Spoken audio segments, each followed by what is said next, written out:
সুপ্রিয় দর্শক বিন্দু, আসসালামু আলাইকুম। আজকে আপনাদেরকে নিয়ে এসেছি নারকেল চারা দেখাতে। আমরা সম্পূর্ণ প্রিমিয়াম মুক্ত ও রোগমুক্ত চারাগুলো আপনাদেরকে উপহার দেব। আপনারা দেখতে পারছেন, এটা কিন্তু একটি কেরালা জাতের নারকেল চারা। অনেক সুন্দর ও প্রিমিয়াম কোয়ালিটির নারকেল চারা আপনারা দেখতে পারছেন। আপনাদের যদি দেখাই, গাছগুলো কিন্তু অটোমেটিক বাইরে থেকে নিয়ে আসা মাদার গাছ থেকে এগুলো তৈরি করেছি আমরা। আপনারা দেখতে পাচ্ছেন গাছ কিন্তু অনেক ঝাঁকড়ালো গাছ। আমাদের কাছে কিন্তু হিউজ পরিমাণ গাছ রয়েছে।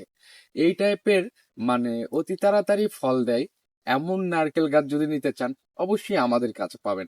আমাদের কাছ থেকে আমাদের স্ক্রিনে দেওয়া ফোন নাম্বারে যোগাযোগ করবেন। এই নারকেল চারাগুলো আপনি রোপণ করার 2 থেকে 3 বছর পর কিন্তু ফল দেবে। অর্থাৎ গাছগুলো রোপণ করার পর গাছগুলো যখন এই উচ্চতার হবে, 1 বছরের মধ্যে এরকম হবে। আর 1 বছর লাগবে এখানে 5 থেকে 6 ফিট কাঠ ছেড়ে দেবে। আহ অর্থাৎ 2 বছরের মধ্যে ফল দেবে, না হলে সর্বোচ্চ 3 বছর। 3 বছরের মধ্যে কিন্তু এই গাছগুলো কিন্তু ফল দিয়ে দিবে। তো আপনাদের যদি উচ্চ ফলনশীল ও কেরালা জাতের নারকেল চারা প্রয়োজন হয়, অবশ্যই অবশ্যই আমাদের স্ক্রিনে দেওয়া ফোন নাম্বারে যোগাযোগ করবেন। আসসালামু আলাইকুম।